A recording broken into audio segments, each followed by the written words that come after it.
आणि आता बातम्यांचा वेगवान आढावा. बातमी 36 जिल्ह्यांची. शिवसेना उद्धव बाळासाहेब ठाकरे यांच्या पक्षाची लोकसभेसाठीची पहिली यादी समोर आली. ठाकरे गटाच्या 18 उमेदवारांची पहिली यादी न्यूज 18 लोकमतच्या हाती लागले. सूत्रांच्या माहितीनुसार या यादीत दक्षिण मुंबईतून अरविंद सावंत यांना तर दक्षिण मध्य मुंबईतून अनिल देसाई यांना, त्याचसोबत संभाजीनगरमधून चंद्रकांत खैरे यांनाच उमेदवारी देण्यात येणार असल्याचं कळतं. मुख्यमंत्री एकनाथ शिंदे यांनी इंडिया आघाडीच्या सभेवर जोरदार हल्ला चढवला. कालची सभा ही फॅमिली गॅदरिंग असून तडीपार झालेले लोक एकत्र आले होते असं म्हणत मुख्यमंत्र्यांनी इंडिया आघाडीवर खरपूस टीका केली. उद्धव ठाकरे यांनी बाळासाहेबांचे विचार सोडले, जनता त्यांना त्यांची जागा दाखवून देईल असंही शिंदे यांनी नमूद केलं. निवडणूक आयोगानं 6 राज्यातील गृह सचिवांना हटवण्याची सूचना केली आहे. तर मुंबई महानगरपालिकेचे आयुक्त इक्बाल सिंह चहल, अतिरिक्त आयुक्त आणि उपायुक्तांची सुद्धा बदली करा अशा सूचना निवडणूक आयोगानं केल्या आहेत. निवडणूक प्रक्रिया पारदर्शक पद्धतीनं पार पाडण्यासाठी केंद्रीय निवडणूक आयोगानं हे पाऊल उचललं आहे. अपक्ष खासदार नवनीत राणा यांच्या विरोधात शिवसेनेचे नेते आनंदराव अडसूळ मैदानात उतरलेत. त्यांनी भाजप पक्षश्रेष्ठींशी चर्चा करायला सुरुवात केली. त्याचसोबत नवनीत राणा यांना उमेदवारी किंवा पाठिंबा देऊ नका असं आवाहन अडसूळ यांनी भाजपला केलं आहे. त्यामुळे नवनीत राणा यांच्या अडचणींमध्ये वाढ होण्याची शक्यता आहे. चंद्रकांत पाटील यांनी भाजपनं आत्ताच 48 जागा जिंकल्या असल्याचा ठाम विश्वास व्यक्त केला. विजय शिवतारे यांच्याबद्दल त्यांना प्रश्न विचारला असता फडणवीस यांच्यापुढे कुठलाही रुग्ण बरा होतो असा म्हणत त्यांनी टोला लगावला. फडणवीस यांना जेवढं लांबचं दिसतं ते कोणालाच दिसत नाही असं म्हणत त्यांनी देवेंद्र फडणवीस यांचं कौतुक केलं. उदयनराजे भोसले यांना लोकसभेची उमेदवारी देण्याच्या चर्चांवर मंत्री गिरीश महाजन यांनी प्रतिक्रिया दिली. उदयनराजे भोसले यांची उमेदवारी डावलण्याचा विषयच येत नाही. तिकीट वरिष्ठांकडून जाहीर होतं, चर्चा सुरू आहे. 3 पक्षांची चर्चा सुरू असल्यानं उमेदवारी जाहीर होण्यास वेळ लागतोय असं गिरीश महाजन यांनी म्हटलं. छत्रपती संभाजीनगरमधून MIM-कडून इम्तियाज जलील यांची उमेदवारी निश्चित करण्यात आली. इम्तियाज जलील यांना पुन्हा एकदा संभाजीनगरमधून निवडणूक लढवायची. दरम्यान MIM पक्षाचे अध्यक्ष असदुद्दीन ओवैसी यांनी जलील यांची उमेदवारी जाहीर केली.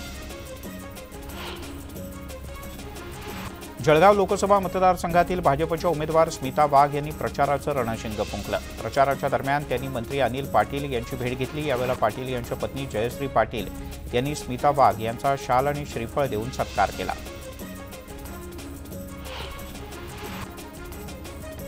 छत्रपती संभाजीनगर महामार्गावर पुन्हा एकदा पाईपलाईन फुटले. त्यामुळे 100 फुटांपर्यंत पाण्याचे फवारे पाहायला मिळत आहेत. पैठण छत्रपती संभाजीनगर महामार्गावर पिंपळवाडीच्या जवळ रस्त्याचं काम सुरू असताना पाईपलाईन फुटली. त्यामुळे लाखो लिटर पाणी वाया जात आहे. सोयाबीनला भाव मिळत नसल्यानं जालना जिल्ह्यातील शेतकरी आर्थिक संकटात सापडले. तर जालना जिल्ह्यात कापसासह सोयाबीन हे अतिशय महत्त्वाचं पीक आहे. मात्र भाव मिळत नसल्यानं बहुतांश शेतकऱ्यांच्या घरी सोयाबीन पडून आहे. सोयाबीनला सध्या फक्त 4,500 रुपयांपर्यंत दर मिळत असल्यानं शेतकरी हवालदिल झाले आहेत. बीडच्या परळ इथे मनोज जरांगे पाटील यांच्या उपस्थितीत होणाऱ्या संवाद बैठकीला पोलिसांनी परवानगी नाकारली. आचारसंहिता लागू झाल्यानं ही परवानगी नाकारण्यात आली. मात्र मराठा बांधव बैठक घेण्यावर ठाम आहेत. परभणी जिल्ह्यातील ग्रामीण भागामध्ये रस्त्यांची दुरवस्था झाली. त्यामुळे वाहनधारकांसह नागरिकांना नाहक त्रास सहन करावा लागतोय. दैठण माळसोना मार्गावर रस्त्याचं काम सुरू आहे. त्यामुळे अपघातांच्या प्रमाणात वाढ झाली आहे. त्यामुळे रस्ते दुरुस्तीच्या मागणीसाठी जोर धरू लागलाय.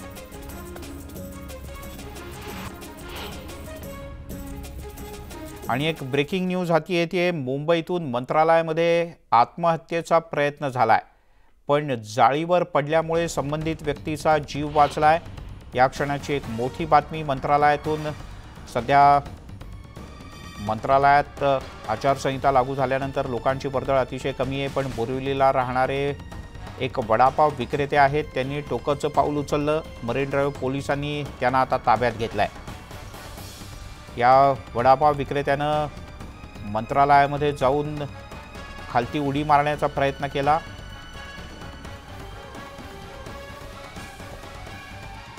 आपल्यासोबत आपले प्रतिनिधी राहुल जोडले गेले. तर राहुल, काय माहिती आहे याबद्दल आणखी?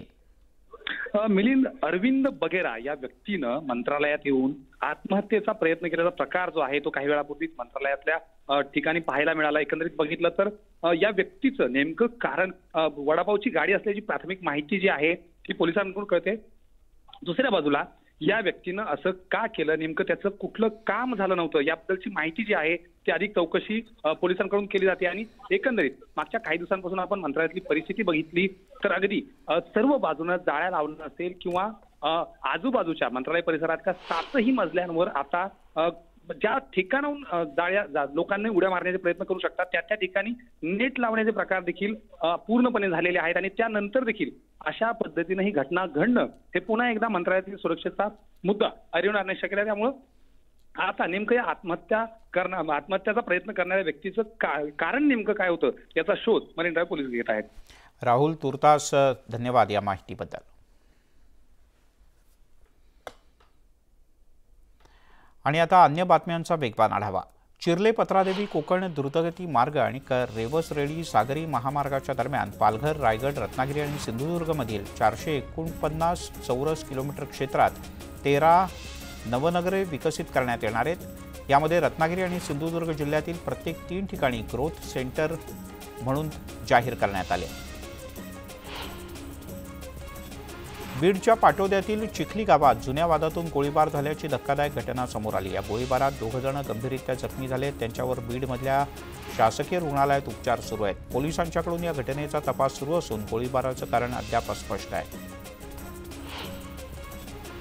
पैठण छत्रपती संभाजीनगर महामार्गावर पुन्हा एकदा पाईपलाईन फुटली। जवळपास 100 फुटांपर्यंत पाण्याचे फवारे आकाशात उडत असल्यानं रस्त्याला नदीचं रूप आलंय। इतर भागांमध्ये मागच्या 12 दिवसांपासून नळ कोरडे ठाक पडले आहेत।